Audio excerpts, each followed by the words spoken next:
Hogwarts Legacy FPS drops. That is the video for today.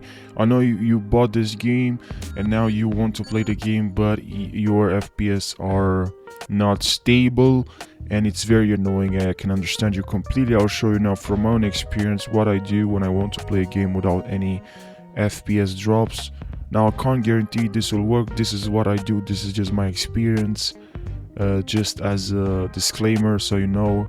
I can't guarantee you, but you can try. Maybe it will help you. Then I hope it's gonna help you. I hope you're not gonna waste your time and you learn something. So let's jump right into the video without wasting any second. Now, first method, please go to performance and click on adjust the performance and appearance and performance of Windows. Click on it. Now please make sure you check only these two that I have here. This will make your Windows to run faster. And now click on OK. And now what you have to do, the next step is to run in the search bar, and here make sure you write ms config. Click on OK, and now here you should go to boot. 1 second. Go to boot, and here make sure you click on advanced options, and here make sure you check number of processors and you select the maximum the processor that you have.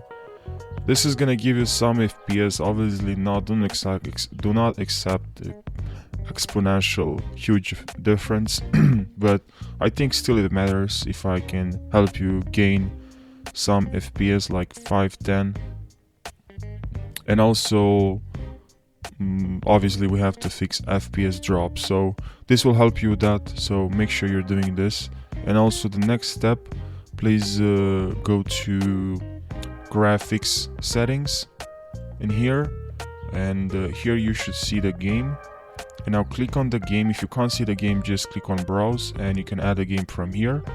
Now click on the game and select on options, and here make sure you select high performance. You want to use your GPU when you play the game. Okay, so also make sure you close all the apps that are running in the background when you open the game. So make sure you're doing that, and I hope this video helped you guys. Thank you for watching, and if this video helped you, make sure you subscribe and like this video. I really appreciate it. And if this video didn't help you, please let me know in the comment section. I really want to read your feedback. Thank you for watching, and take care.